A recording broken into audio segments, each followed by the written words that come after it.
이것이 복음이다. 보라, 이른 비와 늦은 비 축복이다. 신명기 11장 14절 말씀입니다. 여호와께서 너희의 땅에 이른 비 늦은 비를 적당한 때에 내리시리니 너희가 곡식과 포도주와 기름을 얻을 것이요. 되어 있습니다. 복음을 잠깐 설명합니다. 이사야 53장 5절 말씀, 주님이 찔리신 것은 우리의 허물 때문이요 주님이 상하신 것은 우리의 죄악 때문이라. 주님이 징계를 받음으로 우리가 평화를 누리게 되었고 주님이 채찍에 맞음으로 우리가 나음을 얻게 되었습니다. 고린도서 6장 2절 말씀, 보라 지금이라. 은혜 받는 것도 구원받는 것도 지금입니다. 잠언 3장 7절 말씀입니다. 스스로 지혜롭게 여기지 말지어다. 여호와를 경외하며 악을 떠날지어다 라고 되어 있습니다. 고린도전서 10장 12절 말씀, 선줄로 생각하는 자는 넘어질까 조심하라. 성경은 머리, 목, 몸, 다리로 이루어졌습니다. 하나님의 비밀과 그리스도의 비밀로 이루어졌고요, 그리스도와 교회로 이루어졌습니다. 그래서 그리스도를 믿고 구원받은 사람들이 우리가 침례나 세례를 통해서 교회의 일원이 됩니다. 그리고 이제 다리로 움직여서 건강하게 되죠. 전도와 제자훈련, 기도와 말씀, 예배와 선교를 통해서 건강한 교회가 이루어집니다. 그래서 이제 거듭났다라는 것은 다시 태어났다라는 말이고요, 하늘로서 다시 태어났다라는 말은 영적으로 다시 태어났다는 말입니다. 땅에서 태어난 사람이 영적으로 다시 태어났다라는 그런 의미입니다. 거듭남, 구원이라는 목적이 있습니다. 왜 구원시킬까? 인간을 창조한 목적이 바로 예배에 있기 때문에 창세기 2장 5절, 7절, 8절 말씀에 있는 것처럼 예배드리기 위해서 하나님이 인간을 만들 수밖에 없었다. 그리고 에덴 동산을 창조하셔서 거기서 예배드리게 했다. 그래서 창세기 2장 5절, 7절, 8절 말씀에 먼저 인간 창조의 목적을 예배에 두었다라는 것을 썼습니다. 그러니까 구원받은 사람들의 그 특징, 그러니까 구원받은 사람은 반드시 어떻게 해야 된다? 예배를 드리고 싶어 한다. 이것이 정상적입니다. 예배를 드리는 목적이 있습니다. 예배는 왜 드리느냐? 영과 진리의 예배를 드리라고 하나님이 그러시죠. 그런 사람 하나님이 찾는다 그랬는데, 왜 그러냐면 영이신 말씀이 하나님이거든요. 그래서 영이신 말씀이 하나님을 발견을 못하면, 깨닫지 못하면, 이해를 못하면 하나님을 모르잖아요. 그래서 예배를 통해서 영이신 말씀인 하나님을 깨달아라, 진리로 깨달아라. 그래서 영과 진리의 예배를 드려라 라고 하는 것입니다. 자, 그래서 창세기 2장 5절, 7절, 8절을 통해서 5절에는 인간을 만드신 어떤 목적, 왜 만들어야 되냐. 2장 7절에는 인간을 이제 만들 수밖에 없었다, 만들었다 이렇게 하죠. 생기를 넣어서 만들었다는 얘기고요. 그 다음에 8절에는 바로 이어서 에덴 동산을 창설하셨다라고 하는 것은 예배당을 만들었다는 얘기입니다. 에덴에다가 예배당을 만들었다, 이런 뜻이에요. 그러니까 울타리를 쳐서 그 안에서 예배하도록 그렇게 만드는 거거든요. 여러분이 다른 데서 예배할 수 있지만 우리 교회 와서 함께 예배 드리는 것은 바로 이런 것 때문에 그렇습니다. 에덴 동산을 회복하는 문제예요. 여러분이 에덴 동산을 지금 회복하고 있다고요. 얼마나 감사한지 모르겠어요. 그러니까 목사를 위해서 나오시는 거 아닙니다. 여러분, 진짜 저도 에덴 동산에 오는 거고 여러분도 에덴 동산에 와서 같이 예배 드리려고 하는 거지. 제가 이제 맡은 역할이 있으니까 그걸 하는 거죠. 여러분도 또 맡은 역할이 있잖아요. 비빔밥도 만들고 떡국도 하고 막 이러잖아요. 그 맡은 역할들 같이 다 하면서 교제하고 예배하고 말씀 나누고 기도하고 찬양하고 그러는 거예요. 찬양단들은 또 찬양을 통해서 이렇게 예배를 돕는 거고요. 오늘 찬양하면서 참 찬양단 이게 막 가슴이 탁, 내 마음이 막 가슴이 탁 막 터질 것 같이 그 주님을 이렇게 막 생각나게 하더라고요. 얼마나 감사했는지 몰라요. 자, 그래서 이제 구원받으면 예배로 인도하고요, 예배로 인도하면 우리를 하나님을 알게 합니다. 영이신 하나님을 진리로 이제 깨닫게 하는 거죠. 그게 이제 진짜 예배다 하는 거고, 그렇게 알게 되면 하나님이 찾아오신 거예요. 그러니까 알려줬다는 얘기죠. 그래서 이제 그걸 알게 해줬다. 알게 해주는 목적이 있어요. 왜 알려주느냐면, 너희가 하나님이 찾아오잖아? 그러면 네가 서로 사랑하게 돼 있어. 하나님이 사랑이니까 서로 사랑하게 돼 있어. 서로 연합하게 돼 있어. 서로 하나가 되게 돼 있어. 이제 그런 이야기거든요. 그래서 교회를 사랑하게 되고 예수의 몸을 사랑해라, 이러려고 하나님을 알게 하는 거거든요. 하나님의 성령이 여러분에게 진리 가운데 인도하시는 것은 이렇게 그리스도라는 하나님의 그 비밀을 깨달은 사람들이 그리스도의 비밀인 교회를 깨달아서 서로 이렇게 연합하고 하나 되게 하려고 그런 목적을 가지고 성경이 쓰여진 것입니다. 그래서 인간 창조의 목적은 인간 삶의 예배에 있습니다. 그렇기 때문에 예배 드린다고 하는 것은 우리가 좀 더 시간을 더 이렇게 내서 여기에 투자함으로써 우리가 손해보는 게 아닌가라는 거, 어떤 사람은 그럴지 모르겠지만 세상 사람들은 그렇게 얘기할지 모르겠지만 여러분은 굉장한 이득을 보고 있는 겁니다. 예배를 드림으로써 여러분 영혼에 굉장한 이득을 지금 보고 있는 거예요.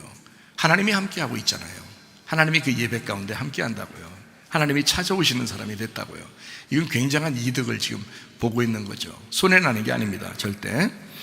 예수님은 성령으로 잉태하였습니다. 6월절 어린 양 예수님이 이 땅에 오셔서 우리를 구원하기 위해서 이 땅에 오셨는데 침례받으실 때 우리의 모든 죄가 그에게 넘어가고 광야에서 3가지 시험을 이기셨습니다. 그리고 3년 반 동안 아버지 일을 충실히 하시다가 십자가 못 박혀 돌아가시면서 사망까지도 다 끝내셨습니다. 이제 임마누엘 하시고요, 예수는 구원자가 되시고 치료자가 되시고 회복자가 되십니다. 그래서 우리 예수님만 붙들고 있으면 사실은 모든 게 된다는 말은 영적인 부분에서 모든 게 가능하다는 얘기예요. 육체적인 얘기를 얘기하는 게 아니에요. 사실은 영적인 부분에서 모든 게 가능하다. 영이 잘 되면 혼이 잘 되고, 혼이 잘 되면 범사도 잘 되게 돼 있습니다. 그래서 그렇게 건전하게 살아가게 돼 있는 거지, 순서 뒤바꿔서 아무렇게나 막 무질서하게 살아가는데 잘 될 거다 이렇게 얘기하는 건 안 되는 것입니다. 사도행전 4장 12절 말씀이요, 다른 이로서는 우리에게 구원받을 수 있는 이름을 주신 적이 없다라고 되어 있고, 갈라디아 2장 20절 말씀, 주님의 믿음, 내 믿음 말고 그리스도의 믿음으로 살아가면 변함이 없다라는 말입니다. 베드로전서 1장 9절 말씀이요, 믿음의 결론 영혼의 구원을 받는 것이다. 누가복음 12장 20절 말씀, 어리석은 사람은 자기 영혼이 오늘 밤에 어떻게 되는지 알지 못한다라고 되어 있습니다. 베드로전서 2장 25절 말씀, 우리 예수님께서는 우리의 영혼의, 여러분 삶입니다. 여러분 삶의 그 영혼의, 여러분 자신의 목자와 감독자가 되시기를 원하신다. 문제는 내가 순종하려고 하느냐, 순종하지 않으려고 하느냐. 성경에 불순종의 죄가 얼마나 큰지 아시죠? 순종해야 돼요. 말씀이 나오면, 말씀이 안 나올 때는 여러분이 순종 안 하셔도 되죠. 모르니까, 몰라서 그랬는데요 라고 할 수 있죠. 근데 말씀이 계속 흘러나오면 그 말씀에 대해서는 순종하려고 하셔야 된다고요. 불순종하면 안 됩니다. 불순종하면 성경에서 심판하는 게 심판이 자기에게 돌아와요. 그 말씀이 여러분을 심판하는 것입니다. 그런데 순종하려고 하면 하나님께서 여러분과 함께 하시죠. 성경에 있는 복이 여러분에게 임한다고요. 그러니까 여러분이 말씀을 들을 때는 순종하셔야 됩니다. 말씀을 들을 때는, 말씀이 흘러나오지 않았을 때는 모르지만 말씀이 흘러나왔을 때는 어쨌든 순종하려고 하셔야 돼. 그게 그리스도인이에요. 자, 베드로전서 4장 10절 말씀입니다. 선한 청지같이 서로 봉사하라. 부모는 자녀를 위해서 살아가죠. 자녀는 부모를 위해 살아갑니다. 남편은 아내를 위해서 살아가는 거고요, 아내는 남편을 위해서 살아갑니다. 남편은 아내를 위해서 막 살아가는데 아내가 남편을 위해 살아가지 않으면 어떻게 해요? 가정 깨진 겁니다. 가정 깨진 거예요. 그러니까 서로 상대방을 위해서 살아가는 것이다. 이걸 선한 청지기라고 그래요. 이걸 하나님의 마음을 가졌으니까 우리가 그렇게 한다는 거예요. 하나님은 우리를 위해서 살아가죠. 우리는 또 누구를 위해 살아가요? 주님을 위해 살아가는 거예요. 그렇게 살아가는 게 서로 쌍방간에 서로 살아가는, 이걸 필레오라고 그러고요, 우정이라고 그래요. 친구라고 합니다. 그래서 부부도 친구가 돼야 되고, 부모 자녀도 친구가 돼야 되고, 목사와 교인도 친구가 돼야 되고, 주님과 교회도 친구가 돼야 되는 거죠. 다 친구처럼 서로 필레오 사랑이 이루어져야지 진짜다. 이거를 여러분에게 말씀을 합니다. 요한복음 4장 23절 24절 말씀이요, 예배하는 자를, 참되게 예배하는 자를 하나님이 찾으신다. 하나님은 영이시니 예배하는 자가 영과 진리로 예배해야 된다라고 말씀합니다. 디모데전서 4장 5절 말씀과 기도로 거룩해진다. 말씀과 기도로 거룩해진다. 그래서 큰 소리로 성경을 읽으시면 좋고요, 큰 소리로 기도하면 좋습니다. 그러면 좀 집중이 되잖아요. 소리내서 성경을 읽고 소리내서 기도하게 되면 집중합니다. 그래서 오히려 그것이 거룩함을 가져오거든요. 그러니까 시키는 대로 한번 해보세요. 큰 소리로 기도하시고요, 큰 소리로 성경을 한번 읽어보시기 바랍니다. 요한복음 8장 32절 말씀, 진리를 알지니 진리가 너희를 자유롭게 할 것이다 라고 되어 있습니다. 진리는 파헤쳐진 거죠. 예수님이 죽으신 것을 알았다는 겁니다. 그러니까 그 진리 가운데 인도된 사람들은 진리 안에서 죽으려고 그러죠, 자기도. 그래서 예수님이 가신 것처럼 우리도 자기를 부인하고 자기 십자가를 지고 주님을 따라가는 겁니다. 그게 진리 가운데 사는 거예요. 그러면 자유하다는 거죠. 그냥 예수 믿었으니까 너 예수 믿는다고 했지? 그러니까 그 다음부터 네 마음대로 사는 게 자유로운 거야. 그거 아니죠. 사실 그런 게 마음대로 살아라 해도 그렇게 마음대로 못 살아요. 왜 그런지 알아요? 예수님이 우리 안에 들어왔는데 어떤 예수님이 들어왔냐면 나를 위해서 죽으신 예수님이 들어왔잖아요. 그러니까 마음대로 살아라 해도 마음대로 못 살게 돼 있는 거예요. 그게 그리스도인인 거예요. 그래서 마음대로 살아라고 했지만 그 마음대로 살아갈 수 있는 그 자유를 주님을 위해서 예배하며 살아가겠습니다 하는 사람들이 그리스도인이 그리스도인답게 살 때, 예배할 때 가장 행복하다. 예배할 때 가장 행복한 사람들이다. 신명기 11장 14절 말씀입니다. 여호와께서 너희의 땅에 이른 비 늦은 비를 적당한 때에 내리시리니 너희가 곡식과 포도주와 기름을 얻을 것이요 라고 되어 있습니다. 곡식과 포도주와 기름은 다 한 가지씩 의미가 있지만 이건 다 풍성한 그리스도를 의미하는 겁니다. 풍성한 그리스도를 네가 얻게 될 것이요 라는 말이고요, 풍성한 성령, 풍성한 그리스도를, 그 풍성한 말씀을 네가 얻게 될 것이다 라는 말이고요, 이른 비 늦은 비가 왔을 때 그렇게 된다라고 했습니다. 그래서 이른 비 늦은 비를 오늘 이제 설명을 해드리는 거죠. 우리나라에 3대 절기가 있습니다. 기독교 3대 절기요. 어떤 거죠? 기독교 3대 절기가 성탄절, 부활절, 추수감사절 이렇게 있습니다. 성탄절은 예수님의 태어나심을 기념한다고 생각해서 사람들이 모이는 건데, 태어난다, 씨앗을 심는다, 이것을 의미하는 거죠. 이게 12월이 아니고 10월 달 정도 됩니다. 이게 우리 날짜로 보면요, 부활절이라고 하는 것은 이제 부활했다, 살아났다 이런 얘기거든요. 땅에서 이제 위로 솟아났다 이런 얘기인데, 그게 발화되었다, 다른 말로 말하면 이죠, 부활했다. 그래서 6월절 어린 양 예수님이 이렇게 나타났었다 이런 건데요, 6월절을 통해서 무교절, 초실절이 이루어지면 성령의 그 충만이 임하면서 이제 살아난 역사가 예수님을 통해서 이제 만방에 퍼지기 시작합니다. 이걸 이제 4월, 5월이라고 그렇게 봐요. 그러니까 봄이죠, 봄에 일어나는 이것이 6월절, 무교절, 초실절, 오순절 이렇게 봄에 일어납니다. 여기에요. 4월달, 5월달이죠. 이걸 늦은 비라고 합니다. 늦은 비. 성경에서 말하는 늦은 비고요. 계절로 봐서 봄, 여름, 가을, 겨울로 하면 이제 이른 비가 되겠죠. 우리한테는 그죠? 이른 비가 되고, 성경으로 말하면 이걸 늦은 비라고 이렇게 표현합니다. 그렇게 이제 요거를 봄에 늦은 비다 할 때 4월, 5월, 요걸 6월절, 무교절, 초실절, 오순절까지 이렇게 되고요. 우리로 말하면 추수감사절에 해당하는 그 추수, 교회 열매를 말하는데, 그게 침례를 행하고 그리고 성령으로 역사하시고, 나팔절, 속죄절, 장막절, 이게 10월, 11월 이렇게 있는 겁니다. 10월, 11월. 예수님이 침례 받으실 때도 그랬어요. 예수님 침례 받으실 때가 언제 같아요? 10월이라고 지금 금방 얘기했죠. 10월 정도에 된다. 이렇게. 그 예수님의 그 십자가 못 박혀 돌아가시는 때가 4월, 5월이니까, 그죠? 그러니까 6개월 전이 돼야 되잖아요. 6개월 전에 침례를 받으시고 이렇게 되죠. 그죠? 왜냐면 6개월 전에 침례를 받으시고, 그리고 이제 3년 6개월 동안 하나님 아버지의 일을 하시잖아요. 그래서 6개월 전에, 그러니까 침례를 10월 달 정도쯤에 받게 되고요. 태어나는 것도 10월 달 정도쯤에 되는 거고요. 6월절 이제 어린 양의 피로 죽으심 당하는 것은 봄, 그러니까 4월, 5월경이 됩니다. 그래서 예수님의 죽으심과 부활, 그리고 성령의 충만이 임하는 때까지가 이제 봄에 해당하는 것입니다. 그리고 가을이라고 하는 이것은 이제 그 이른 비가 되죠. 이른 비. 그래서 10월, 11월 이걸 가을을 이른 비라고 해요. 성경적으로는 이른 비고 우리로서는 늦은 비가 됩니다. 그러니까 늦게 일어나는 거.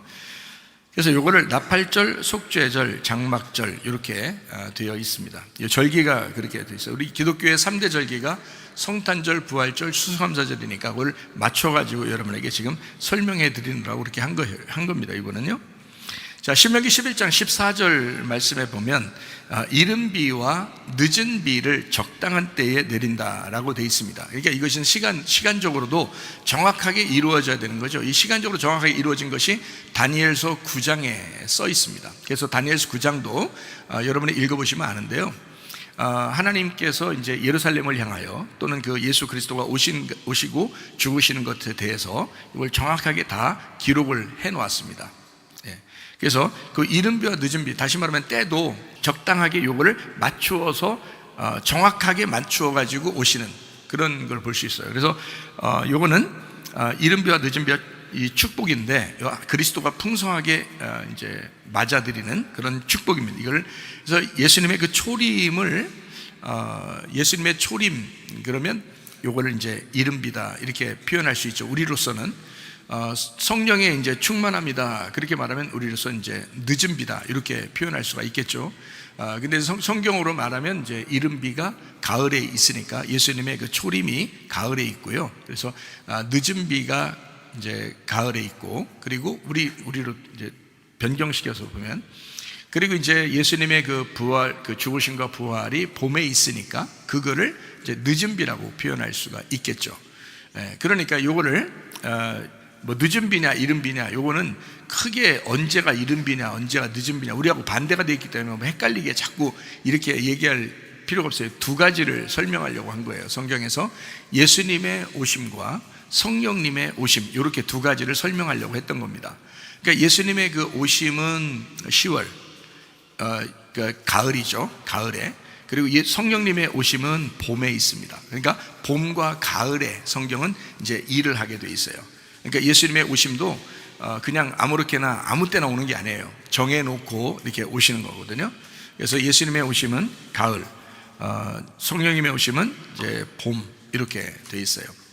그래서 우리로 말하는 거하고 반대가 돼 있으니까 이제 이른 비와 늦은 비, 이걸 이제 가을을 이른 비라고 그러고요, 봄을 늦은 비라고 이렇게 표현을 하는 것입니다. 우리하고 바꿔서 얘기하는, 우리로 말하면 또 봄이 이른 비고 가을이 늦은 비고, 성경으로 말하면 봄이 늦은 비고 가을이 이른 비고, 이렇게. 그러니까 예수님의 오심이 먼저고 그다음에 성령님의 오심이 두 번째다, 이렇게 이른 비와 늦은 비 이렇게 표현하는 것입니다. 자, 성경에 이제 이렇게 두 가지로 설명을 하는 것은 뭐를 설명하려고 한 거냐면 율법과 은혜를 설명하려고 한 것입니다.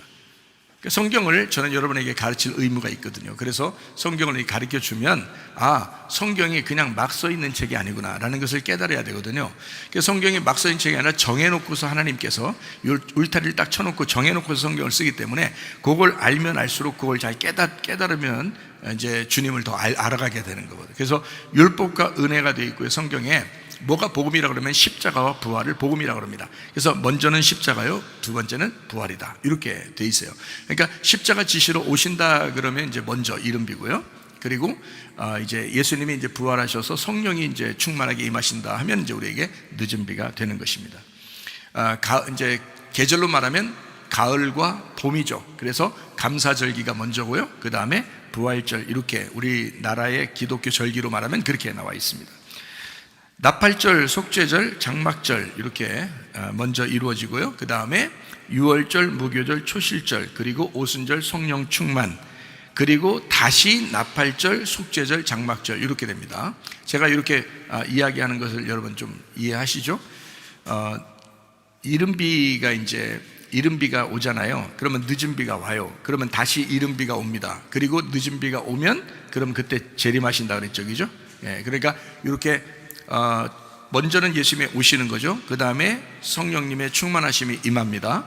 그리고 그 성령 충만이 임하면 다시 이제 그 비가 계속 유지가 되는 거잖아요. 그 비가 유지가 돼요. 그러면 여기서 이제 다시 그 끝에 마지막 비가 내리면 이건 재림이에요. 그래서 지금이 세 번째 단계에 있습니다. 이 세 번째 단계에서 거의 막바지에 이르렀어요. 그러니까 마지막 하나만 남겨놓은 거예요. 추수. 이제 추수를 끝내는 거. 그러면 이제 영원한 안식으로 들어가거든요. 그럼 여러분의 영혼은 영원히 거기 살아야 돼요. 천국 아니면 지옥. 영원히. 그러니까 가을이 있고 그 다음에 봄이 있고 그리고 이제 여름이 지나서 다시 가을로 간다 이렇게 되는 거죠. 그러면 겨울이 오는 거잖아요, 그죠? 자, 이른 비 가을하고 늦은 비 봄의 축복, 이거를 이제 신명기 11장 14절에 설명을 하고 있는 겁니다. 예수님의 초림 사건하고요, 성령님의 열매인 교회가 출생하는, 그러니까 예수님이 오신다, 성탄, 교회가 출생한다, 이것 교회 건축이죠. 그래서 예수님이 오셔서 목적은 요거였던 거예요. 성령 충만해서 교회를 세워야 되겠다라는 게 예수님의 오신 목적이라고요. 자기 몸을 만들려고 온 거예요. 자기 몸을. 그냥 아무렇게 뭐하러 오겠어요? 예수님이 와가지고 죽으셨다 부활하셨는데 혼자 그냥 갔어. 아무 일도 일어나지 않았어. 그럼 뭘로 왔겠어요? 왜 와요? 온 목적이 없잖아요. 그러면 오는 이유가 있을 거 아니에요. 예수님이 이 땅에 오시는 이유, 자기가 죽어야 하는 이유가 있을 거 아니에요. 우리 죄를 용서하기 위해서? 그럼 용서하기 위해서 거기에 목적이 있었다면 죄를 용서하고 다 천국 가야죠. 그렇게 보면 그게 목적이었다면. 근데 그렇지 않잖아요. 예수님을 믿는 사람들만 천국 간다고 하잖아요. 그러면 거기에 목적이 있었던 게 아니었던 거죠. 거기에 목적이 있었던 게 아니라 자기의 몸된 교회를 세우기 위해서 목적을 가지고 있었다. 왜? 진짜 자기의 몸된 교회가 되면 그 사람들은 다 천국 가니까. 무슨 말인지 이해가 돼요? 그러면 거기에 목적이 있었던 거죠. 이게 다 천국 가는 데에 목적이 있는, 거기에 목적이 있는 거지. 구원은 수단이죠. 구원을 받게 해서 자기의 몸을 만들려고 했던 거지. 무슨 말인지 이해가 되시죠? 제가 말하는 게 우리 교회만큼 교회 잘 설명하는 데가 많지 않다 그랬잖아요. 진짜 정확한 이야기예요. 이 말이요. 초대교회, 예수님의 그 역사, 예수님의 역사를 예수님이 일하시던 그 초대교회 일하시던 그 예수님의 사역을 이른비라고 그렇게 말하는 겁니다. 그리고 장막절 이방인 교회, 성령의 역사가 일어나는 지금의 때를 늦은비라고 이게 표현하는 것입니다. 지금의 때를요. 어느 날 이것도 이제 마칠 때가 돼요. 그래서 이른비 늦은비가 끝나면 주님의 재림으로 완성을 하게 됩니다. 자, 갈라디아 4장에 보면 두 가지로 설명을 합니다. 갈라디아 4장을 여러분이 이제 집에 가서 읽어보시면 되는데 두 가지로 설명을 해요. 하나는 하갈이고요, 하나는 사라입니다. 성경을 왜 이게 두 가지로 설명할까요? 하갈이라고 하는 것은 표면적인 것을 설명하려고 한 것이고요, 사라라고 하는 것은 이면적인 것을 설명하려고 했던 겁니다. 하갈이라고 하는 것은 육신을 설명하려고 했던 거고요, 사라는 영을 설명하려고 했던 겁니다. 하갈은 율법을 설명하려고 했던 거고, 그래서 이스마엘이 나오는 겁니다. 사라를 통해서는 은혜를 설명하려고 했던 거고, 죽은 배에서 나오는 이삭을 설명하는 겁니다. 은혜로밖에 못 나오거든요. 죽었던 너희들을 구원하는 것은 은혜밖에 할 수 없어요. 율법으로는 구원할 수가 없으니까 그런 거거든요. 창세기 2장하고 3장하고 4장에 보면 어떤 이야기가 나면요, 아담과 하와를 창조합니다. 하나님이 창조하시고 아담과 하와를 창조하시잖아요. 그러면 이렇게 쭉 밑으로 내려가는 하나님의 그 자녀들에 대해서 앞으로 나올 것에 대한 이야기를 하거든요. 창세기 2장, 3장, 4장. 그래서 4장에 보면 아담과 하와가 자식을 낳죠. 누굴 낳아요? 가인과 아벨. 아담과 하와를 만들고 그 다음에 가인과 아벨을 이렇게 두 아들을 이렇게 낳게 해요. 그리고 나중에 이제 아벨이 죽고 셋이라는 아들이 이제 나오게 되거든요. 아담과 하와, 그리고 아브라함과 사라, 이삭과 리브가. 자, 가만히 생각해 보면 하나님은 어떤 역사를 좀 써내려가고 싶었던 거예요. 성경에서. 네, 하나님의 사람에 대한 역사를 쓰고 싶었던 거예요. 그러니까 아담과 하와를 하나님이 창조하셨는데 결국에는 쭉 지나다가 아브라함을 선택하는 부분이 나오죠. 아브라함을 선택해서 사라를 만나게 하죠. 근데 아브라함이 잘못해가지고 하갈하고 아기를 낳으니까 하나님이 그건 아니다 라고 하는 거예요. 그래서 하나님이 그렇게 된 거를 안 만나고요, 사라하고 다시 아기를 만들어요. 그래서 그게 이삭이 되는 거거든요. 하나님의 웃음, 하나님의 기쁨. 아브라함과 이삭에서 이삭은 누구를 낳아요? 야곱하고 또 야곱이 어떻게 돼요? 결혼해가지고 야곱이, 자, 에서라는 사람을 집중적으로 쓰고 싶어서 성경에 쓴 거예요? 야곱을 집중적으로 쓴 거예요? 야곱을 집중적으로 써요. 그러니까 하나님의 사람을 쭉 쓰려고 성경이 써 있는 거잖아요. 그죠? 그러니까 영의 역사라는 거죠. 이게 육체의 역사가 아니고, 성경은. 그러니까 육체의 역사를 좀 옆에다 끼우는 것은 영의 역사가 있기 위해서 육체의 역사를 옆에다가 보조적으로 써놓은 거란 말이에요. 예, 그러니까 원래는 영의 역사라고요. 여러분, 성경에 여러분의 이름이 기록되셔야 됩니다. 여러분의 이름이 영의 역사로 기록되시면 천국인 거고요, 육체의 역사로 기록이 되면 여러분 지옥입니다. 네, 이거예요. 그러니까 정해진 거예요. 그러니까 자, 아담과 하와가 있죠, 아브라함과 사라가 있죠, 이삭과 리브가가 있습니다. 그리고 야곱이 부인 4명을 얻어요. 2명은 종이고 2명은 이제 정실 부인이고요. 그렇게 4명을 얻는데 그 4명을 통해서 아들이 어떻게 돼요? 아들이 몇 명? 12명. 그리고 또 어디서 또 여자를 얻어가지고 13명째 낳았다, 이런 거 없죠, 성경에. 딱 12명으로 끝내야 되거든요. 예. 그리고서 다 애기 못 낳도록 여자를 싹 다 막아놓는 거예요, 하나님이. 왜냐하면 12명만 딱 낳아야 되거든요. 그건 정해져 있는 성경의 역사니까, 영의 역사니까. 그래서 야곱이 이스라엘 되는 역사. 왜냐하면 이 야곱을 죽여서라도 이스라엘로 만들어내는 게 하나님이라고요. 그게 하나님의 역사라고요. 여러분과 제가 이렇게 이 땅에 이렇게 살아가고 있습니다. 하나님이 여러분을 가만히 두질 않죠. 왜냐하면 우리는 이 땅에 살아가는데, 이 세상에 돌아가는 대로 그대로 살아가는 사람들이 아닙니다. 우리는요, 거꾸로 살아가는 사람들이에요. 세상에서 볼 때는 거꾸로 살아가는 사람들이에요. 아니, 일요일날 쉬라고 했더니 예배 드리란 말이에요. 이거 완전 세상에 볼 때는 완전 거꾸로 사는 사람들이잖아요. 그죠? 네. 그래서 세상적으로 막 다 곁들여가지고 세상 하자는 대로 다 살아라고 그렇게 주장했더니 교회 다니는 사람들은 안 한다는 거예요. 그런 거 안 한다는 거예요. 하나님 좋아하는 것만 하겠다는 거예요. 그러니 세상에 볼 때는 완전히 다 거꾸로 사는 사람들이거든요. 근데 하나님 나라에 와서 교회에 와가지고 설교를 들을 때는 어때요? 마음이. 그런 사람이 더 편안하죠. 세상적으로 사는 사람은 어때요? 마음이 불편해지죠. 그러니까 교회에 오면은 그게 또 세상적으로 사는 게 그게 또 거꾸로야. 그러니까 하늘에서 볼 때의 모습하고 땅에서 볼 때의 모습하고 둘 다 거꾸로니까 서로 말이 안 맞는 거예요. 그래서 바리새인들은 땅에 사는 사람들이고 예수님은 하늘의 사람이기 때문에 말을 하면 서로 계속 부딪히는 거예요. 계속 싸우고. 땅에서 도는 거하고 하늘에서 도는 거하고 틀리거든요. 서로 반대로 돌아요. 그래서 틀리게 돼요. 우리는 하늘의 사람입니다. 한 피 받은 예수, 하나님의 아들, 한 아들 예수를 믿는 사람들이에요. 그러니까 자, 아담과 하와, 누구를 나오게 하려고 지금 아담과 하와를 창조했을까요? 한 아들 예수를 나오게 하려고. 아브라함과 사라를 부르신 하나님은 누구를 나오게 하려고? 한 아들 예수 그리스도를 나오게 하려고. 이삭과 리브가를 만나게 한 그 결혼에 대한 굉장한 아름다운 그 로맨틱한 결혼 아름다운 장면이 창세기 이삭과 리브가의 만남이거든요. 그 둘이 이렇게 만난 것은 누구를 나오게 하려고? 한 아들 예수 그리스도를 나오게 하려고. 야곱을 통해서 4명의 아내를 얻게 하고, 그리고 12명의 아들이 나오자 그 여자의 태를 다 닫아서 더 이상 아들을 못 나게 하고 12명으로 완성을 하는 이유는 누가 나오게 하려고? 이스라엘을 통해서. 그 이스라엘을 통해서 누가 나오게 하려고? 한 아들 예수가 나오게 하려고. 이게 하나님의 역사라는 거죠. 여러분의 마음 가운데 여러분을 통해서, 또 우리 교회 안에서 우리 교회를 통해서 누가 나오게 하려고요? 한 아들 예수가 나오게 하려고. 여러분을 부르신 것이다, 이 말이에요. 우리 교회를 이렇게 만드신 것은, 또 우리를 부르시고 설교를 듣게 하는 것은 한 아들 예수가 나오게 하려고. 누가복음 1장과 2장에 보면 두 가지로 또 설명을 합니다. 하나는 엘리사벳이라는 여자가 나와요. 그리고 성경에 누가복음 1장 2장에 보면 마리아라는 여자가 나옵니다. 엘리사벳이라고 하는 여자는 똑같이 하와와 같은 여자예요. 그리고 마리아도 아담과 하와 할 때 하와와 같은 여자예요.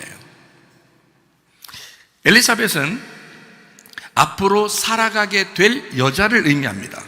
앞으로 살아가게 될 그 어미를 얘기할 때 설명하려고 엘리사벳이 등장한 것이고요, 율법을 의미합니다.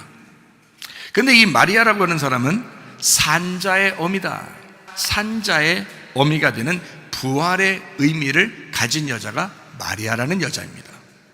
그러니까 여러분 속에는 처음에는 엘리사벳이요, 두 번째는 마리아가 등장해서 예수가 나오는 거죠. 그래서 엘리사벳은 침례 요한을 출산하게 되는 거고요, 마리아는 예수님을 출산하게 되는 것입니다.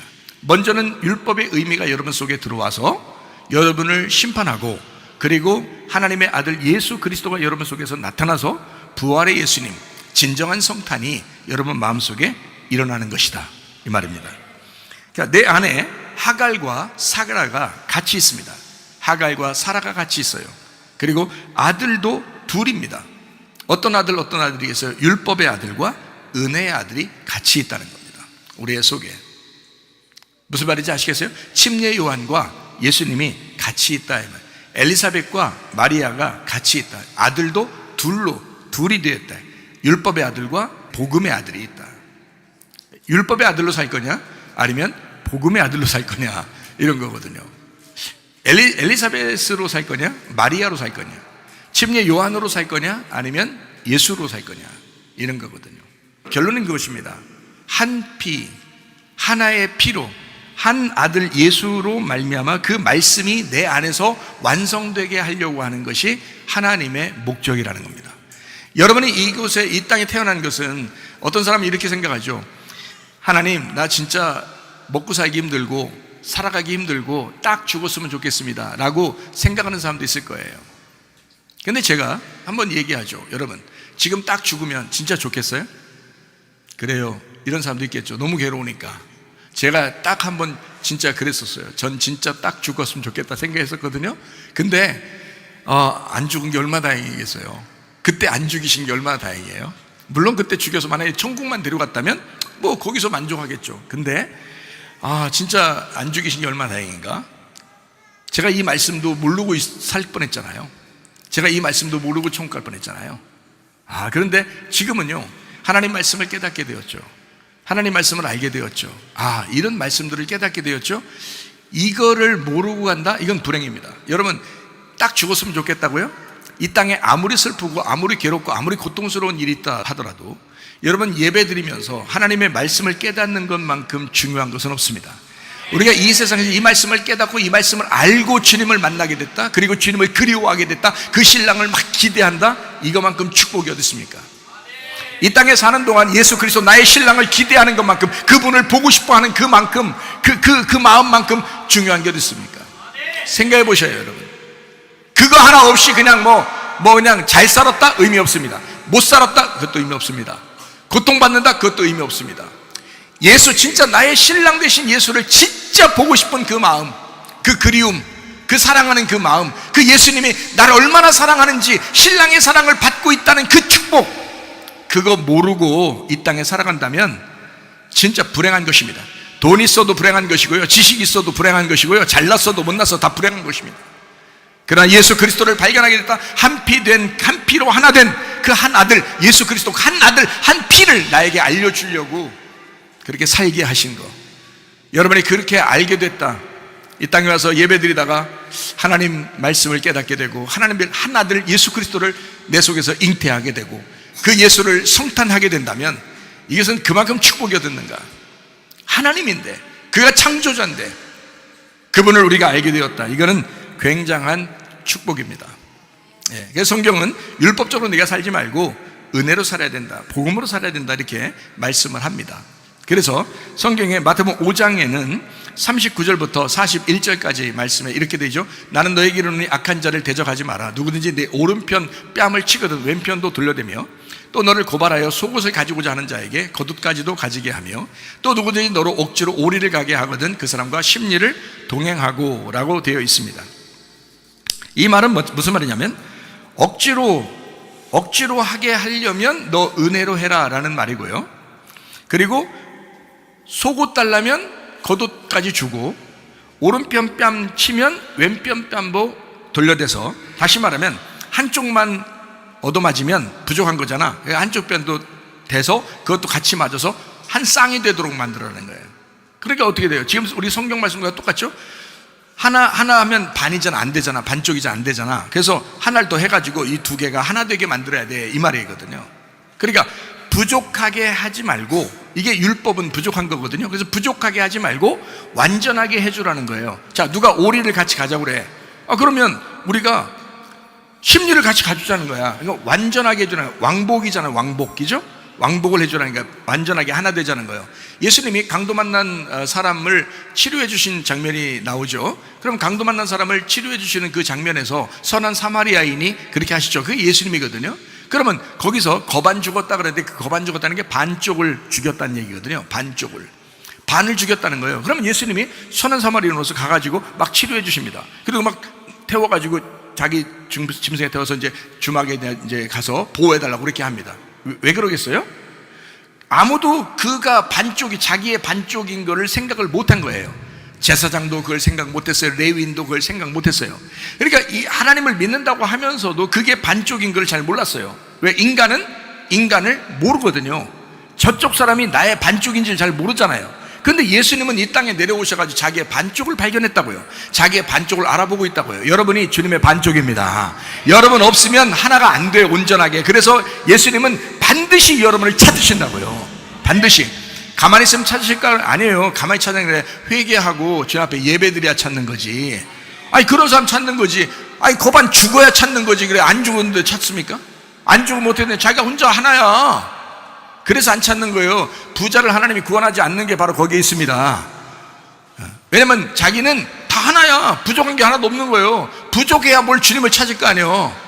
그럴 거 아니에요. 그러니까 교회 나와서 말씀 듣고 막 죽어야지 그게 부족해지잖아요. 내가 반쪽이구나. 나 반쪽 가지고는 못 삽니다. 반쪽이 또 채워져야 됩니다. 나의 반쪽 대신 예수님이요, 나의 신랑 대신 예수님이요, 나의 부부의 의의를 지킵시다. 나의 신랑이 오시옵소서. 나의 반쪽짜리가 오시옵소서. 이게 이렇게 해야 주님도 결혼하는 거 아니에요. 반 죽어야지 오는 거예요. 주님이 반 안 죽으면 안 와요. 반 안 죽은 사람들 구원한 거 봤어요? 성경에? 없어요. 다 반 죽은 사람들만 주님이 구원하십니다. 삭개오 그랬죠. 삭개오 반 죽은 사람이에요. 사마리아 여자 반 죽은 사람이에요. 38년 된 병자 다 죽은 사람, 반 죽은 사람이에요. 그 사람들 살아 있었잖아요. 살아 있었는데 반쪽이 죽은 거야. 이 사람들이. 소경이요, 반쪽 죽은 거예요. 문둥병 걸린 사람들이요, 다 반쪽 죽은 겁니다.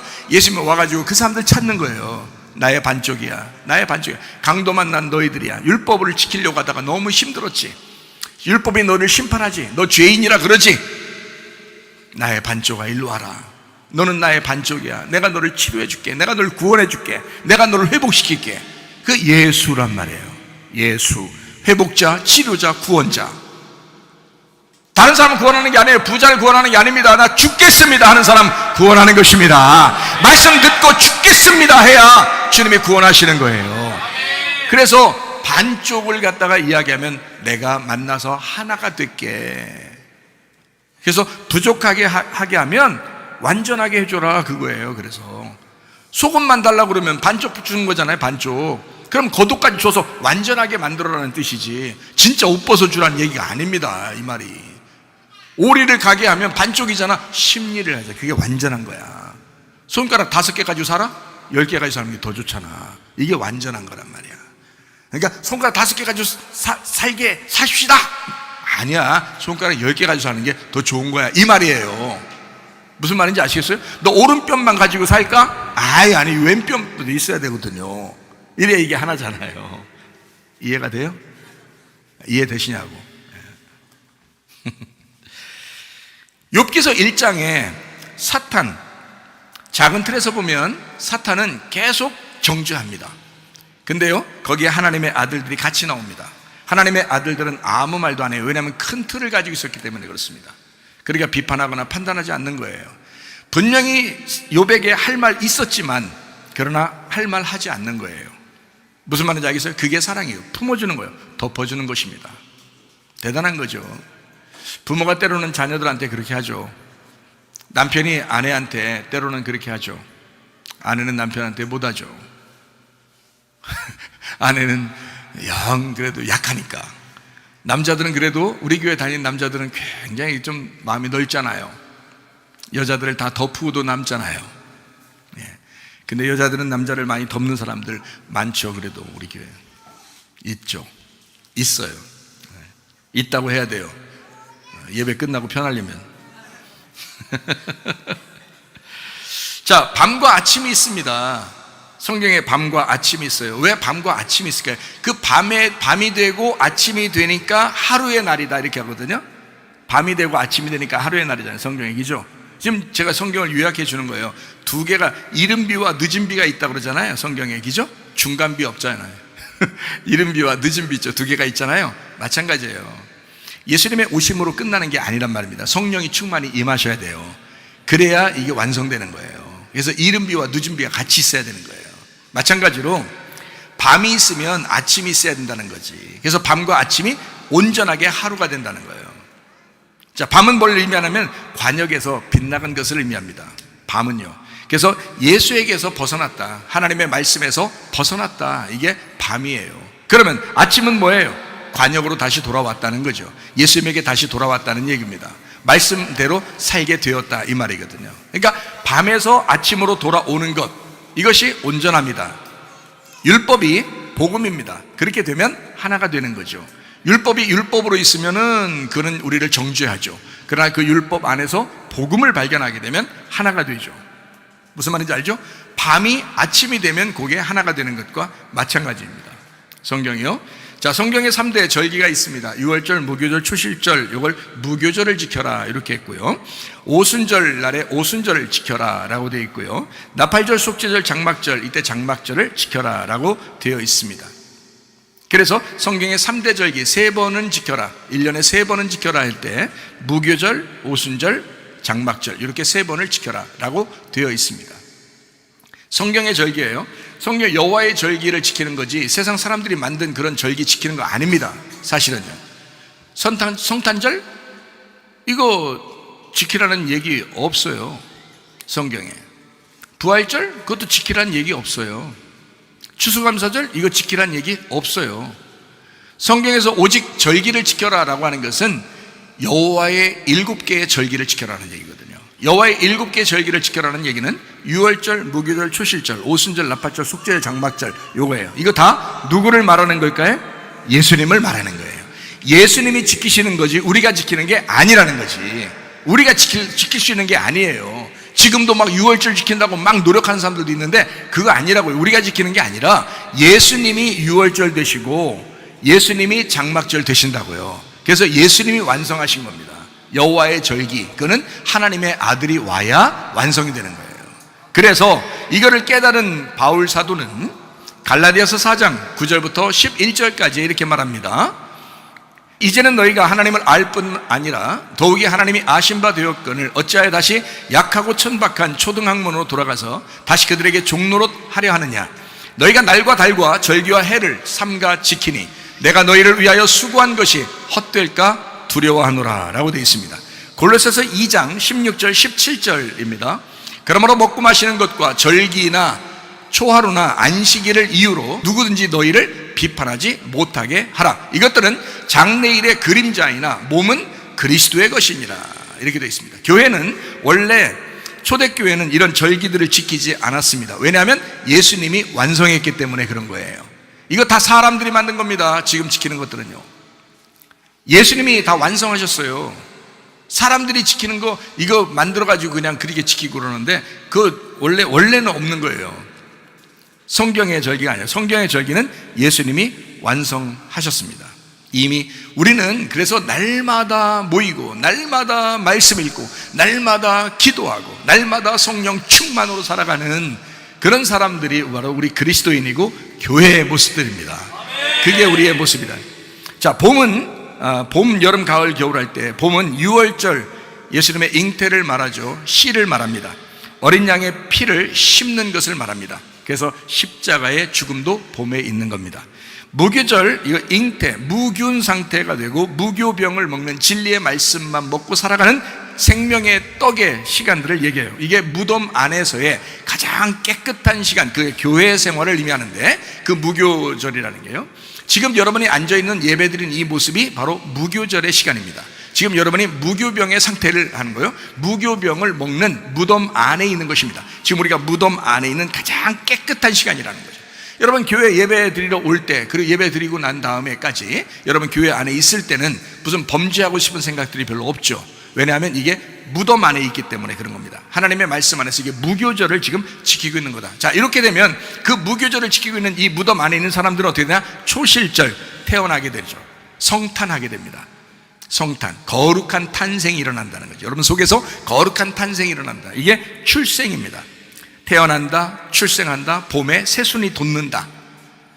예를 들어서 애굽부터 시작해서 광야 가나안까지 갈 때까지 그게 새순이 돋아나는, 그 봄에 돋아나는 뜰을 성소 지성소에서 뜰로 들어가 이제 생활하기 시작했다, 이렇게 보는 것입니다. 씨를 심고 생명을 심고 어린 양 부활을 경험하고 거듭난 부활을 경험하는, 하나님의 은혜를 체험하는 시간들이다. 이게 초실절입니다. 자, 여름입니다. 오순절 자라나야 되겠죠. 이게 태어났으면, 이게 새싹이 돋았으면 자라나야 되죠. 가만히 있으면 안 되죠. 성경에서도 너희가 어린아이처럼 살지 않고 점점 장성한 사람처럼 돼서 단단한 식물을 먹을 사람들이 돼야 된다는 거죠. 날마다 젖만 먹는 그런 사람이 아니고 날마다 성장해야 된다. 여러분, 우리 교회 다니면서 여러분이 성장하지 않는다면 이건 불행합니다. 교회 다니면서 하나님의 말씀으로 자라 여러분 영혼이 성장하셔야 됩니다. 이게 성장하지 않으면 계속 애들짓 한단 말이에요. 그러면서도 자기는 집사요, 자기는 장로요, 자기는 권사요, 자기는 목사요, 자기는 전도사요, 이렇게 한단 말이에요. 이거 불행한 짓입니다. 자기는 어린아이인데 성장하지를 못했어요.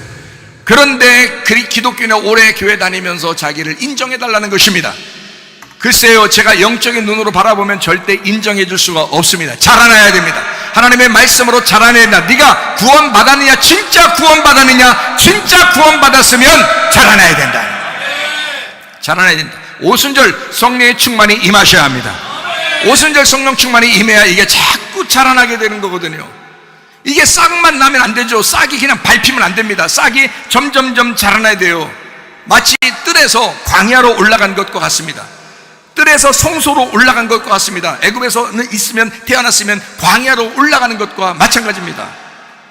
여름에 풍성한 열매로 자라나는 것과 마찬가지. 그리스도의 교회로 그리스도의 교회가 신부되는 그 준비하는 과정이에요. 그게 광야라고요. 그런 과정이 필요하다. 그렇게 되면 이제 가을로 넘어갑니다. 가을로 넘어가면 나팔절, 속죄절이 있습니다. 이 나팔절, 속죄절은요, 나팔절은 나팔을 부는 거예요. 나팔 불어서 전쟁하자는 겁니다. 죽어서 거듭나서 침례를 받아서 십자가를 지고 내 자신이 예수님을 드디어 그 복음 안에서 고백해서 결혼을 성립시키는 그 구원받은 부활의 그 복음 전파, 그 나팔, 영적 전쟁, 내 속에서 영적인 전쟁을 통해 나를 죽이고 그리스도를 쟁취하는 그런 영적 전쟁, 나팔절이죠. 가을에 일어납니다. 속죄절입니다. 그러면 죄 용서함 받죠. 예수 그리스도를 선택하는 순간. 여러분, 진짜 회개가 뭐라겠어요? 진짜 회개는 나 잘못했습니다, 이것도 진짜 회개지만 더 진짜 회개는 예수 그리스도를 내 속에서 증가시키는 겁니다. 나를 축소시키고 내 생각을 축소시키고 내가 알고 있던 걸 더 축소시키고 내 생각, 내 의지를 더 축소시키고 예수 그리스도의 의지를 점점 증가시키는 거예요. 예수의 지식을 증가시키는 겁니다. 내 속에 예수를 더 폭발적으로 증가시키는 거예요. 예수로 풍성한 거, 이게 회개라 이 말이에요. 회개는 그냥 말로 잘못했으면 이게 회개가 아니라 예수 그리스도를 점점 증가시켜야 된단 말이에요. 그래서 성경 읽어야 된단 말입니다. 그래서 기도해야 된다 그 말이에요. 그냥 가만히 있는데도 여러분 예수가 증가되던가요? 가만히 있는데도? 그러면 오만 잡된 귀신의 생각들이 점점 들어오지 않던가요? 여러분, 그러니까 이것을 뽑아내려고 하는 것도 중요하지만 예수 그리스도를 증가시켜서 예수 그리스도가 점점점 풍성해지면 죄성이 점점 나간단 말이에요, 자기 속에서. 그러면 성령 충만이거든요. 이런 성령 충만이 나팔절 성령 충만의 영적 전쟁을 통해서 속죄절이 일어난다는 거죠. 죄가 용서된다 이 말이에요. 죄가 용서된다 이 말이에요. 내가 하나님 앞에 나 이런 잘못했습니다, 저런 잘못했습니다, 내가 하나님 앞에 고백할 때 하나님이 네가 나를 몰라서 그랬던 거야, 네가 나를 몰라서 그랬던 거야. 내가 얼마나 울었다 그랬어요. 내가 얼마나 울었는지 몰라요. 내가 하나님을 몰랐구나. 점점 하나님을 아는 것으로, 점점 하나님을 아는 것으로 풍성해지고 하나님을 알려고 점점 하나님을, 이 속에서 하나님을 더 증가시켰더니 죄 짓고 싶은 생각들이 점점 사라지더라는 거예요. 점점 내가 없어지더라는 거지. 내가 없어지더라는 거예요. 가끔 내가 너무 힘없는 거 아닌가 이런 생각도 들 정도야. 내가 없어지더라는 거야. 주님이 점점 증가하더라는 거야. 주님을 얘기하고 싶은 거야. 예수님이 너무 좋은 거야. 예수님을 증가시키니까 바로 그것입니다. 속죄절, 죄 용서, 무균 상태의 그 성도들, 교회, 속죄, 생명의 은혜가 온 그 용서, 그 사랑, 그래서 거룩한 삶을 살게 되는 그 속죄절, 그것이 가을에 우리가 풍성한 열매를 맺었을 때 그렇게 일어나는 사건들입니다. 그리고 겨울입니다. 장막절이죠. 교회 천국은 이 땅의 가을에서 이루어집니다. 이 땅 교회에서 이루어지는 거예요. 그리고 하늘나라 천국은 겨울에 이루어집니다. 그것은 계절적으로 보면 겨울이란 얘기지 진짜 겨울에 간다 이런 의미가 아닙니다. 하늘나라 갔더니 진짜 아이스 나라더라 이런 말이 아닙니다. 그게 아니라 하늘나라엔 안식을 들어가는 거니까. 겨울에는 쉬는 거잖아요. 일이 가을에 끝나고 겨울에 쉰단 말이에요. 그래서 가을에 교회가, 이 땅의 교회가 교회 천국을 이룬다고요.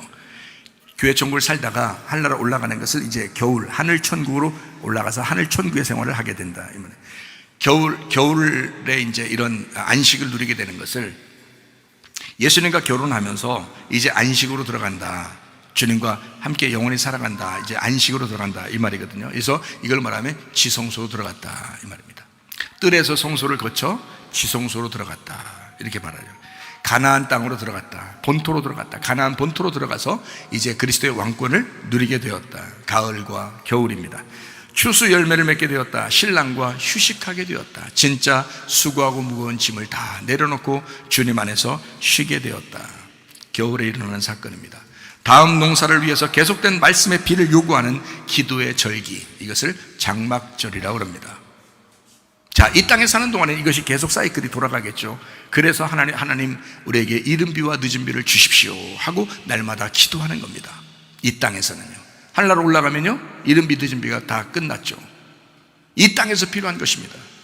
예수 그리스도가 여러분 속에서 탄생하셔야 하고요, 여러분 속에서 하나님의 성령으로 충만하셔야 합니다. 그러니까 예수의 오심을 이른 비라 한다면 성령님의 오심을 늦은 비라고 한다고요. 여러분, 하나님의 성령으로 충만해야 될 이유가 바로 거기에 있는 겁니다. 예수님이 이 땅에 오셨다고요? 그거 사람들이 축하한다고요? 여러분, 성령이 여러분에게 임하셔야 합니다. 성령 충만이 임하셔야 이게 늦은 비라고요. 그게 완성이라고. 여러분을 완성시키는 것은 바로 거기에 있습니다. 하나님의 성령으로 여러분이 충만하셔야 합니다. 신명기 11장 14절 말씀, 여호와께서 너희의 땅에 이른 비 늦은 비를 적당한 때에 내리시리니 너희가 곡식과 포도주와 기름을 얻을 것이요 라고 되어 있습니다. 성경의 이른 비와 늦은 비의 축복, 가을과 봄, 예수님의 초림과 성령 충만, 그 이른 비와 늦은 비. 자, 이해가 되시죠? 율법과 은혜, 십자가와 부활, 이른 비 가을과 늦은 비 봄의 축복, 예수님의 초림과 성령의 열매인 교회의 출생을 의미합니다. 그러니까 예수님의 오신 것은 완성이 아니에요. 교회가 나타나야 완성이 되는 겁니다. 자, 여러분이 예수님 사랑합니다 라는 사람 얼마나 많아요? 예수님 믿고 예수님 사랑하지 않는다는 사람 있어요? 예수님 다 사랑한다 그러죠.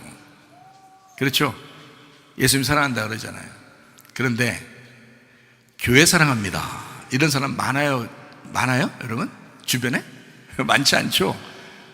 교회는 뭐 여기도 있고 저기도 있고 그렇잖아요. 이렇게 하잖아요. 여러분, 그 아직 주님 잘 몰라서 그런 겁니다. 주님 잘 몰라서. 자, 여러분, 제가 한번 질문 한번 해볼게요. 자, 여러분 자녀보다 주님을 더 사랑할 수 있겠습니까? 솔직하게 얘기해 보세요. 자녀보다 주님을 더 사랑한다 그러면 구원받은 거거든요. 구원받은 겁니다. 진짜 자녀보다 주님 더 사랑한다 그러면 구원받은 거예요. 주님 더 사랑하십니까? 자녀보다? 남편보다 주님 더 사랑하십니까? 아내보다 주님 더 사랑하십니까? 아니, 우리 장로님 같은 경우는 그냥 아멘 하는데 나이 드셔가지고 이제 살아보니까 아휴, 부인보다 주님이 더 낫겠다. 주님 만나러 갈 시간이 이제 얼마 안 남았으니까 아마 그렇게 말씀하시는지 모르겠지만, 여러분, 보통 여기 신혼부부도 있고 그러는데요, 자기 남편보다 자기 아내보다 주님 더 사랑하는 게 쉽지 않지만 말을 한단 말이에요. 주님 더 사랑한다고 말한다고요. 자녀보다 주님 사랑합니까 하면 그렇죠, 주님 먼저, 주님 더 사랑합니다 라고 얘기한다고요. 이거 다 거짓말입니다. 여러분, 이거 왜 그러냐면요, 주님을 더 사랑한다는데 제가 바꿔서 말을 하면 딱 여러분에게 답이 와요. 자, 교회하고 여러분 자녀하고 딱 비교가 됐는데, 교회를 더 사랑하십니까? 할 때 할 수 있겠어요, 없겠어요? 애들 학원 보내고 애들 뭐 이렇게 어디 놀러 가야 되고 애들 학교 가야 되고 애들 뭐 하는데 교회가 먼저 우선이야. 그러면 교회에 모든 것을 다 투자해서 내 자녀보다 교회가 먼저야 라고 생각하는 사람 얼마나 되겠어요? 자, 남편하고 아내하고 둘이 얘기하다가 이제 교회하고 딱 부딪혔어요. 그러면 교회를 먼저 선택하는 게, 남편을 내가 잃어버려도 좋고 아내를 잃어버려도 좋은데 교회를 내가 먼저 선택해야 되겠다 하는 사람이 얼마나 되겠어요, 여러분? 여기에서 판가름 난다고요. 예수님하고 자녀하고 예수님하고 남편하고 예수님하고 아내하고는 비교해서 다 예수님 선택한다고 그래요. 근데 교회하고 남편하고 교회하고 아내하고 교회하고 자녀하고 딱 할 때는 자녀가 훨씬 우회됩니다. 위에 있습니다. 교회는 다른 데 가도 되니까, 이렇게 생각해요. 여기서 다 가짜가 드러난 것입니다. 무슨 말인지 이해가 되시나 모르겠어요. 주님이 자기의 몸, 그러니까 교회를 얼마나 사랑하는지를 모르잖아요. 그러니까 주님을 사랑한다는 거, 보이지 않는 예수님을 사랑한다 엄청 그래요. 근데 교회를 사랑하라고, 그게 나를 사랑하는 거라고 얘기를 아무리 해줘도 이해를 못해요. 이해를 못한다고요, 이거를. 자기는 진짜 예수님 사랑하는 줄 알아요. 다 거짓말 치고 있다니까요. 여러분, 사람들이 좀 잘 몰라서 그런 것 같아요. 잘 몰라서.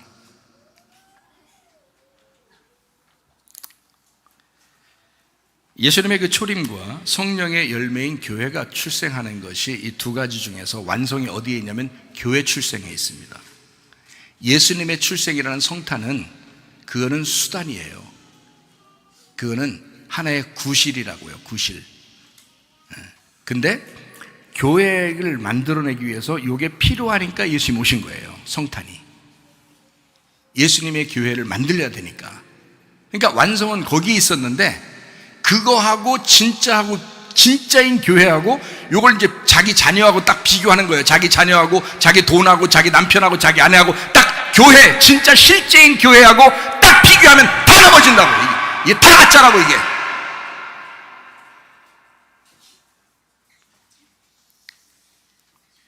오늘 교회 예배 드린다고, 내일 예배 또 드린다고 하니까 어떤 교회는요, 예배 하나 둘 중에 하나 없애자는 성도들도 막 생겨났대요. 왜? 이유가 뭐냐면 쉬는 날이니까 놀러 가야 된다는 거야, 성도들도. 그러니까 목사님이 허락했다네, 어떤 교회 목사님. 근데 그런 교회가 꽤 된대요. 아니, 타협할 게 따로 있지. 타협할 게 따로 있지. 아니, 적게 오면 어떻고, 한 명 오면 어떻고, 두 명 오면 어떤가. 목사 자신은 하나님 앞에 예배 드리는 거에 목숨을 걸어야 될 거 아니에요. 목사니까 하나님 앞에 목숨을 걸어야 될 거 아니야. 전염병 돈다고 그냥 예배 안 하고 이런 교회가 얼마나 많아. 명절이 이틀 껴서 예배 드리는 날이 이틀 끼니까 하나를 없애자는 성도들의 이야기를 듣고 예배를 없애는 교회도 있다. 뭐 비난하는 건 아닙니다. 그럴 수 있었겠지. 성도들을 너무 생각하니까 그럴 수 있었겠지. 그러나 성도들 생각하는 것도 좋지만 교회 생각을 하셔. 그리스도의 몸 된 교회를 생각해야지. 그리스도가 무엇을 원하는지를 그걸 알아야지. 진짜 그리스도가 원하는 걸 아셔야지. 교회가 진짜 어떤 교인지를 깨달았어야지. 그걸 생각하지 못했다. 안타깝더라. 초대교회 예수님의 역사, 이른비입니다. 장막절 이방인 교회 성령의 역사, 이걸 늦은비라고 그럽니다. 지금 그런 시대예요. 지금이요. 이른비 늦은비가 끝나면 주님의 재림으로 완성합니다. 이건 틀림없이 성경의 순서, 이 울타리를 딱 쳐놓은 알파 오메가 정해진 것입니다. 그러니까 지금 여러분이 믿음을 지킨다 안 지킨다는 여러분에게 달려있는 거예요. 지금 그러니까 저는 여러분에게 가르칠 의무가 있으니까 그걸 충분히 가르쳐야 하는 거고, 책임이 저에게 있으니까 가르쳤을 때 그걸 순종하느냐 순종하지 않느냐 여러분에게 달려있습니다. 저에게 달려있는 게 아니고 각자에게 달려있는 거예요. 여러분 속에 진짜 성탄이 일어나느냐, 여러분 속에 진짜 하나님의 성령으로 충만해서 주님의 몸된 교회를 사랑하다 주님을 만날 것이냐, 이거는 여러분의 결정에 달려있다고요. 여러분의 결정. 어떻게 하실 것이냐. 우리 안에 이른비 성탄과 늦은비 성탄이 있어야 합니다. 주님을 주인으로 모셔드리는 구원의 오늘 성탄이 있다면 주인의 뜻대로 교회와 함께 살아가는 성령 충만의 매일의 성탄이 있어야 한다는 것입니다. 이게 여러분과 저에게 얼마나 필요한가. 제가 한 말씀만 드리고 마치도록 하겠습니다. 하늘엔 영광이요 땅에는 평화라 그랬습니다. 하늘의 영광이요 땅에는 평화. 그래서 하늘과 땅을 창조하신 하나님이, 우리 임전수가 질문했는데 하늘과 땅을 창조하신 하나님이 땅과 하늘을 만드셨다, 이렇게 성경에 나와 있습니다. 창세기 1장에는 하늘과 땅을 창조했다라고 나오고요, 이 창세기 2장에는 땅과 하늘을 창조했다, 만들었다, 이렇게 나와요. 여기에요, 두 가지 이렇게 이어져 있습니다. 이른비 늦은비처럼 그렇게 되어 있는 겁니다. 그래서 하늘과 땅을 창조했다 할 때는 바라라는 단어를 썼고요, 땅과 하늘을 만드셨다 할 때는 아슈아라는 단어를 썼습니다. 바라라는 말은 창조, 없는 걸 있게 만든 걸 바라라고 그러고요, 아슈아라는 창조는 이건 있는 거를 다르게 만드는 거를 아슈아라고 그렇게 말하는 겁니다. 그러니까 땅과 하늘을 만들었다, 이렇게 말하는 거예요. 하늘과 땅을 창조했다, 땅과 하늘을 만들었다, 이렇게 하는 거거든요. 그래서 창조냐 만들어 가시는 거냐, 이렇게 되는 거예요. 그러니까 만들어 가는 게 먼저가 아니고 창조가 먼저입니다. 그리고 만들어 가시는 거거든요. 자, 바라가 먼저고요, 그 다음에 아슈아가 다음에 나오는 겁니다. 그럼 이게 뭘 의미하는 거냐. 하나는 바라라고 하는 것은 하나님의 영광을 의미하는 거고요, 아슈아라고 하는 것은 이 땅에서의 평화를 의미하는 것입니다. 그러니까 자, 바라와 아슈아가 같이 있으면 완성이 되는 거예요. 그럼 바라는 뭐냐? 믿음으로 따지면 믿음이 위에서 내려오는 그 믿음이 바라예요. 믿음이. 그러면 아슈아는 뭐냐? 요 믿음을 내가 순종하는 거예요. 행함으로 나타내야 된단 말이에요. 그걸 아슈아라고 그러는 거예요. 그러니까 하나님이 행동하는 거, 내가 행동하는 거를 아슈아라고 그래요. 아무것도 내가 안 해도 되는 거를 바라라고 그러고요, 내가 행동하는 것을 아슈아라고 그런다고요. 자, 영의 구원이 있어요. 사람들에게 예수님이 이 땅에서 우리를 구원하신 영의 구원이 있어요. 그러면 내 삶의 혼의 구원이 있어야 된다. 이것은 내가 살아가야 되잖아요. 가만히 있어서 되는 게 아니라고요. 예배 드렸다고 쳐, 이렇게 안 되잖아요. 예배 드리러 와야 되잖아요. 내가 걸어와야 되고 헌금도 내야 되고 봉사도 해야 되고 내가 스스로 움직여 설교도 들어야 되고 기도도 해야 되고 찬양도 해야 되고 내가 해야 된단 말이에요. 여기에서 실패하기 때문에 지옥 가는다고 하는 거, 사람들이. 예수님을 알고서 광야에 나와도 광야에서 실패하는 거라는 건 다 대부분 다 애굽에서 광야에 나오는 건 다 나왔어요. 한 명도 안 빼놓고 다 나왔다고요. 다 탈출했다고요. 애굽을 다 탈출해서 광야로 다 나왔다고요. 멸망을 광야에서 다 받았다고요. 여호수아 갈렙 빼놓고. 거기서 뭐가 일어난 거예요? 아슈아가 안 된 겁니다. 안 만들어진 거예요. 교회까지 왔는데 사람이 안 만들어지는 거야. 이게 말씀을 들었는데 진짜 어지간히 변화가 안 되는 거야. 어지간히 회개를 안 하는 거야. 말씀했으면 회개해야 되거든요. 회개를 안 하는 거야. 용서하고 화해하고 사랑하고 힘들어요? 힘드냐고. 가능하거든요. 순종을 안 해. 광야에서 멸망받을 사람들이 순종 안 해. 알아. 순종해야 된다는 것도 알아. 해야 된다는 것도 알아. 안 해. 그게 광야의 삶이에요. 광야의 삶에서 멸망받은 사람들. 그렇게 하지 말라고 고린도전서 10장에도 말하는데도 안 들어. 말귀를 못 알아듣고 말귀를 안 듣고 그래 멸망받는 거예요. 여러분, 영의 구원이 있으면요 혼의 구원을 받으셔야 합니다. 그게 진짜라면, 그 영의 구원이 진짜라면 혼의 삶의 구원이 있어야 된다고요. 그러니까 여호수아와 갈렙은 진짜 구원받았던 거예요. 애굽에서 진짜 구원받아 나온 거예요. 그 사람들은 진짜 구원이었던 거야. 진짜 구원이니까 이걸 끝까지 지켜낸 거야. 인내함으로 끝까지 지켜낸 거야, 이거 삶을. 여기서 거룩하게 살고 하나님 앞에 진짜 한번 해보려고 자기를 진짜 몸을 쳐서 복종시키면서 끝까지 버텨낸 거예요, 광야 40년을. 근데 다른 사람이요, 이게 쉬운 게 아니니까 그렇겠죠? 다른 사람 한 명도 못 지켰어요. 한 명도. 여기 교회에 있는 사람들 몇 명 지킬 것 같아요? 주님이 사랑합니다. 야, 거짓말 치지 마 좀. 주님 사랑합니다 그런 말 하지 말고, 내가 교회를 진짜 사랑하나? 내가 내 삶에서 가장 우선순위를 교회에 두는가? 내가 내 삶에서 가장 우선순위를, 내 자녀보다, 내 돈보다, 내 부모보다, 내 남편보다, 내 아내보다 진짜 가장 우선순위를 교회에 두는가? 누가 교회 와서 하루 종일 24시간 365일 있으라겠습니까?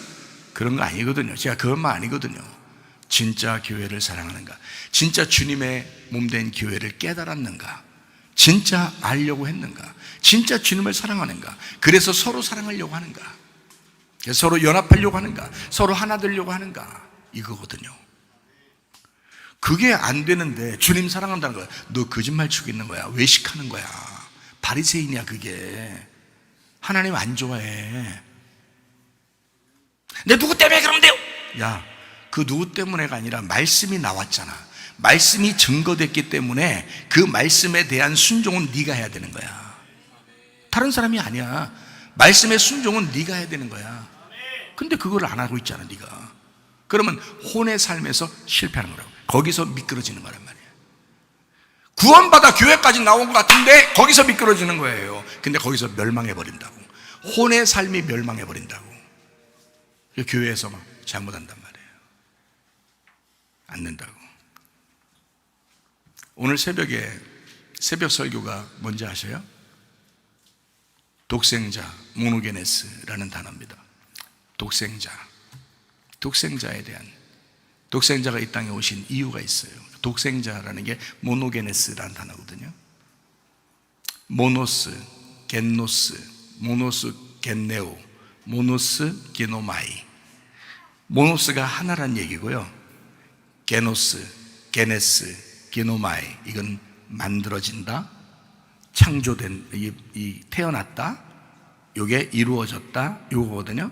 하나로 이루어졌다는 얘기거든요. 그게 독생자예요. 여러분, 진짜 독생자를 마음에 믿으면 구원받는 거고, 독생자를 믿지 않으면 구원받지 못합니다. 근데 그 독생자라는 이름이 뭐냐면 하나로 만들어진 거예요. 하나로 만들려고 하는 게 독생자라고요. 그러니까 하늘에서 이 땅에 하나 만들려고, 하나님하고 나하고 둘인데 만나서 하나 되게 하려고 오신 분이 독생자. 그리스도와 교회가 둘인데 나누어졌는데 이거를 하나 되게 해서 그리스도의 교회로 만드는 것이 독생자. 서로 성도들 간에 서로 사랑하게 함으로써 서로 독생자 예수 그리스도가 이 땅에 연합시키는 것이 독생자. 이거를 안 믿어 사람들이. 교회를 우습게 한다고. 주님은 우습게 생각하지 않는데 자기가. 근데 그게 주님을 우습게 하는 거야. 그게 주님을 우습게 하는 거라고. 자, 자녀가 엄마한테 함부로 하고 아빠한테는 조심해. 그러면 아빠가 어떻게 생각하겠어? 오, 이 자식 진짜 효자인데? 이러겠어요? 자, 엄마는 함부로 여기고 자녀가, 아빠는 존중해. 그러면 그 자녀가 올바른 거예요? 아니죠. 그럼 아빠가 뭐라고 하겠어? 네가 엄마를 무시하는 거 보니까 네가 아빠를 무시하고 있구나라고 하겠죠. 이해가 됩니까? 무슨 말인가? 그리스도의 몸된 교회는 그리스도의 신부예요. 그리스도의 아내라고요. 교회를 사랑하는 것이 주님을 사랑하는 거라고요. 우리 집사람한테 여러분 잘해주면 제가 엄청 고맙게 생각합니다. 왜 그럴까요? 나의 아내니까 그런 거예요. 내 아내니까. 아내에게 잘해주는 건 나에게 잘해주는 거라고요. 무슨 말인지 못 알아듣겠어요? 주님은 이미 부활 승천하셨어요. 영으로 우리와 함께하고 있다고요. 그 주님이 원하시는 게 뭐겠어요? 야, 네가 내 몸된 교회 좀 사랑해달라. 네가 내 몸된 교회, 내 아내인 교회 좀 사랑해달라고 그렇게 하지 않겠냐고요. 주님이 그거라고요. 교회와 하나가 되게 만들려고 오신 분, 그게 독생자, 하늘의 영광이 이 땅에 오셨으면 땅의 평화가 이루어져야 완성입니다. 예수 성탄이 이루어졌으면 나의 성탄이 이루어져야 완성입니다. 하늘에서 이루어진 영광이 이 땅에서 평화로 이루어져야 완성이 되는 거예요. 그리스도의 참된 평안, 그리스도의 진정한 성탄이 여러분 안에 있기를 바랍니다. 하나님 아버지 사랑과 은혜를 감사합니다. 하나님, 진정한 성탄이 매일마다 내 속에서, 날마다 우리의 속에서 이루어지게 도와 주시옵소서. 예수님 존귀하신 이름 받들어 기도 올리옵나이다. 아멘. 주님 감사합니다. 우리 하나님 아버지 함께 하시고 사랑하심을 믿습니다.